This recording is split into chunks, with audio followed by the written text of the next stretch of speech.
Joining us now in studio, as promised, Arizona Senator Kyrsten Sinema.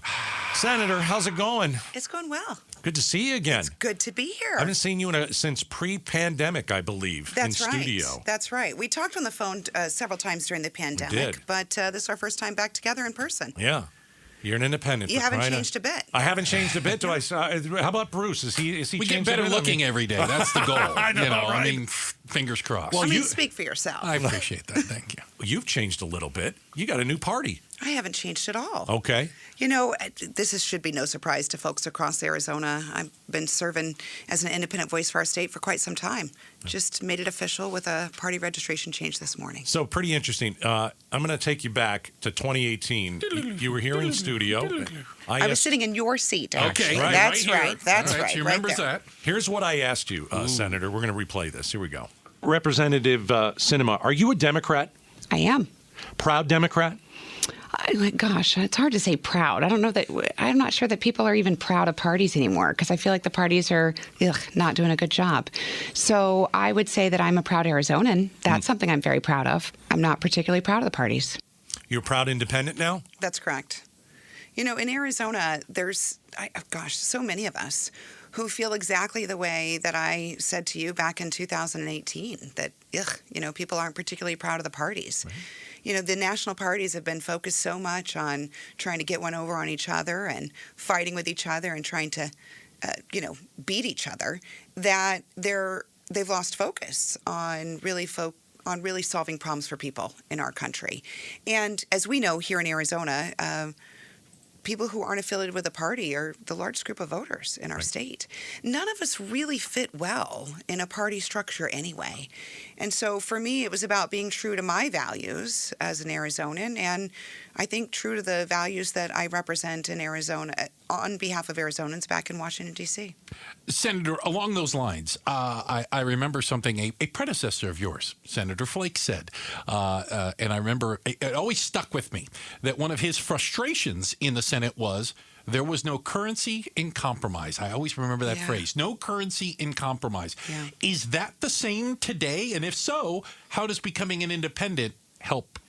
You know, first I'll say the last couple years in the United States Senate have been incredibly productive. You know, I've been really honored to lead bipartisan efforts that have changed the lives of Arizonans, whether it's the bipartisan infrastructure law, which I led with Senator Portman last summer, the historic gun violence prevention bill that I worked on with Senators Tillis, Murphy, and Cornyn earlier this year, the CHIPS and Science bill, which is the manufacturing bill that we did earlier this year, and just finished up last week, the bill to protect same-sex marriage and freedom of religion.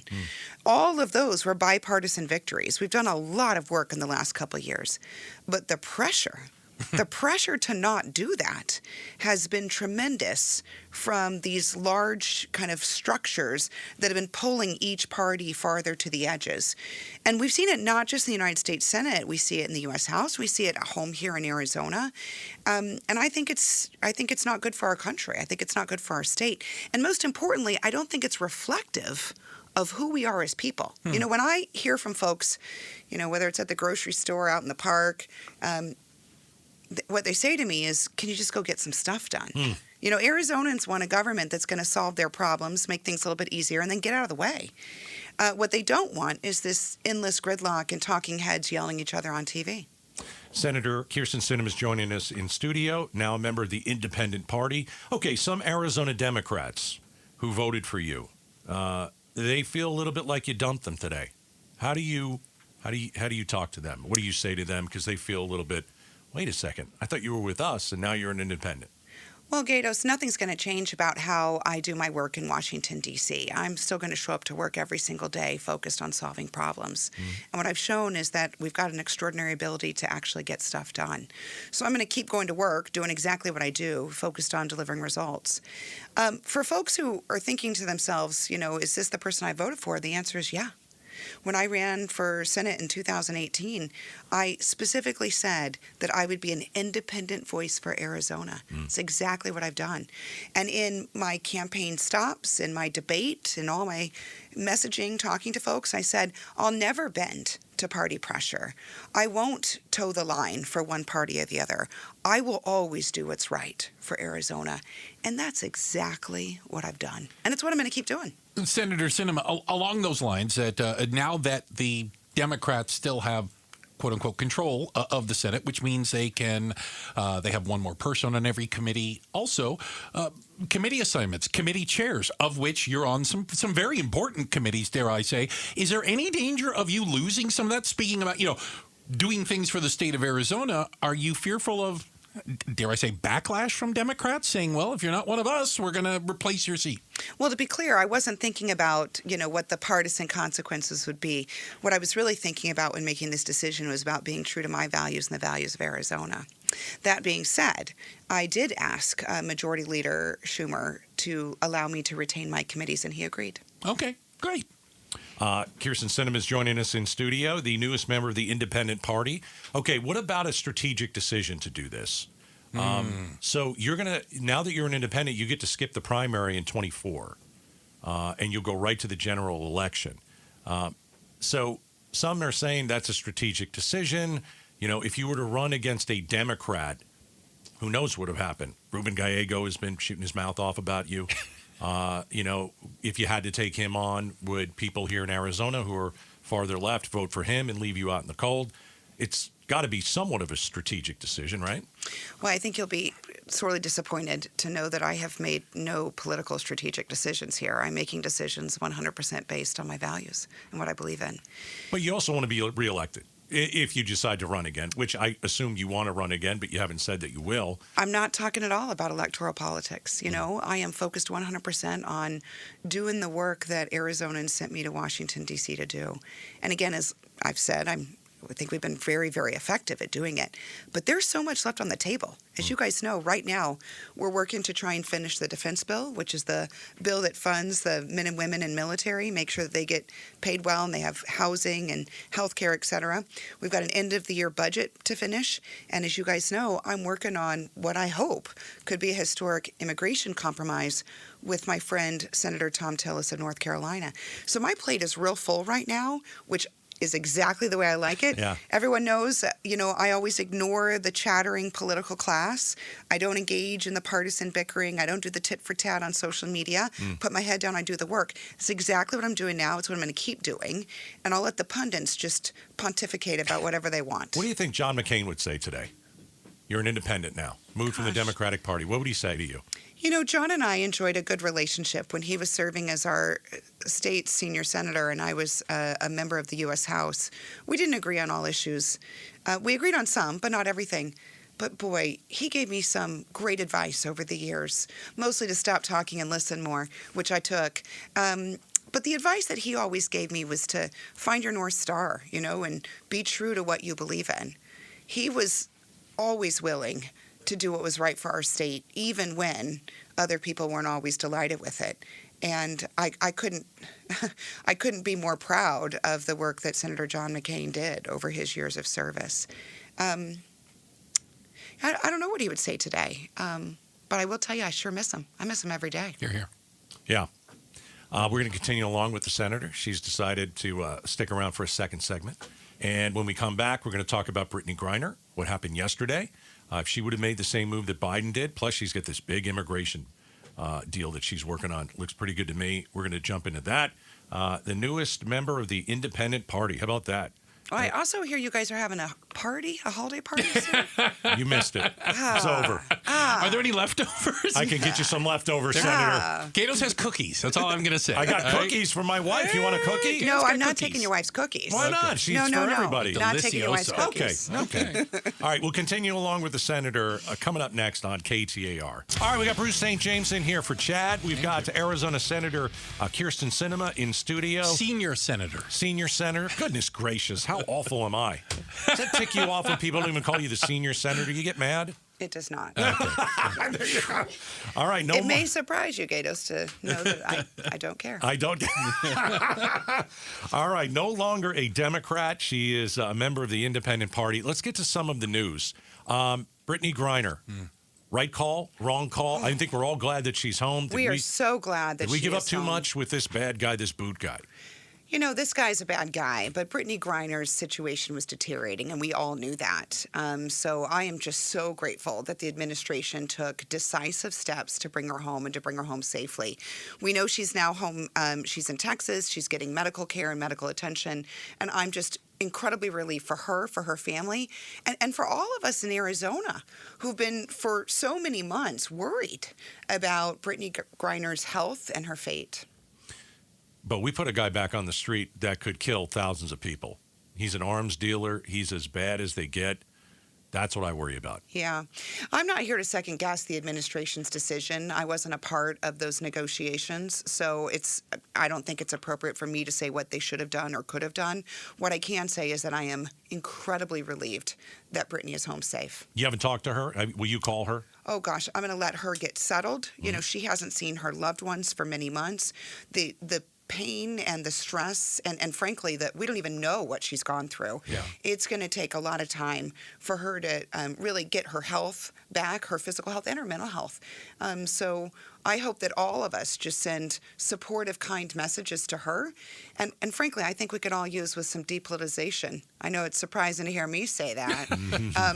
Of this. Like, Agreed. Let's just be happy that Brittney's safe. Yeah. I didn't know where you wanted to go because I was thinking about Let's go to the bill. The this border. Immigration thing. Yeah, is huge. let's talk immigration because obviously a hot button and something a lot of folks around here are talking about. You mentioned in the previous segment the bipartisan work you're doing with Senator Tillis. That's right. How much traction does that have in the Senate? Do you feel like there's enough momentum behind this to finally get something done? Well, Senator Tillis and I have been working on this for months, and we didn't just come up with these ideas out of thin air. What we've done is craft a package that pulls from legislation from colleagues on both sides of the aisle that we've been working on for a number of years. So we felt like we had some initial momentum going into this because we've been pulling from the good ideas that colleagues have had and had been talking about for many months. As you guys know, I serve as the chair of our border subcommittee, and so a lot of these ideas have been part of the common discussion that we've been having in my committee. We are growing our momentum. We're briefing folks on both sides of the aisle. We're working to grow the support that we need, and it's our hope to get enough votes to get this across the finish line. Biden's a disaster on the border, right? Look, every administration's a disaster. Isn't he on the border. worse? Isn't he worse than past? Obama was pretty good. I mean, he built some wall. Trump tried to do some stuff. I can tell you the bad and the good. I see nothing from Biden policy-wise. He just wants to open it up. Yeah, the current situation on the border is an unmitigated crisis. We know that. Everyone in Arizona understands that. The numbers of individuals crossing into our country right now through Arizona's ports and outside the ports is overwhelming. We do not have the ability to sustain these numbers. Right. So in addition to it being a security crisis and just overwhelming and taxing our border towns, it's also really dangerous for those migrants. This is a humanitarian crisis for those individuals as well. And that's why I've been really harassing the administration for so many months to hold them accountable for these failures. Some of the work that has been done in recent months at DHS level has tried to alleviate some of these concerns, but without much effect. And as you guys know, with the pending end of Title 42, this crisis goes from, a pretty bad level to an astronomical level. Yeah. And Tom and I are really working to try and figure out how can we stop that crisis from exacerbating? How can we solve this quickly so that we're not completely overrunning our communities? And then also, and you guys know how much this matters to me, also settling the status of the Dreamers. Yeah, it's You know, huge. these kids, some of them aren't even kids anymore, but these were all kids who came to this country. It wasn't their choice. Their parents brought them. And, they've gone to our schools. Some graduated from our colleges, and, they can't hold jobs. They can't become citizens. It's hard for them to start families. That's not fair to them. Yeah. I want to fix that. Senator Kyrsten Sinema in studio with us, and I wanted to follow up a little bit, and again, you just touched on it. Does the White House come to senators like you, border state senators who represent the front line, for lack of better terms? Do you feel like that they're interested in knowing more about the problem from Somebody like you who hears it from your constituents, I'm assuming pretty regularly? No, but it won't surprise you that I share the information with them anyway. Okay, fair enough. I have a lot of unsolicited advice to offer. And the reason is because this is our lived experience, right? As Arizonans, this has been our whole life. And I tell folks, the border has been a crisis for the last 40 years. And government after government after government has failed to address this in an appropriate manner. So I'm going to keep talking to every administration, regardless of political party, so that they understand what actually needs to be done from a practical perspective to solve this crisis. All right, last one. You like Ducey's shipping containers? I'm not sure that's particularly useful, to be honest. What I hear from our Border Patrol men and women, these guys, men and women in blue on the front lines, what they tell me is they need more resources. They need a raise. They're having trouble with retention. They're having problems keeping and hiring folks. They tell me they need more boots on the ground. They tell me they need new vehicles. They need body armor and cameras. They need technology. What I want to do is provide our Border Patrol men and women the resources they tell me they need, because nobody knows what's needed on the border to secure our community better than them. All right. Arizona Senator Kyrsten Sinema, now a member of my party. Finally, we get some Welcome people to in the this water. thing, right? Come on in. The Welcome to water's my fine. party, Senator. I've been an independent. I'm a registered other, so Yeah. it's nice to see some folks come over from the other sides. You know what I really appreciate about what you just said, Gatos, is I think that you're probably saying something that many Arizonans across the state are saying today, too. They're like, look, I never fit into a political party. I don't belong to a political party. And now they can say, yeah, Kyrsten, like, I've been an independent. That's the voice I've been.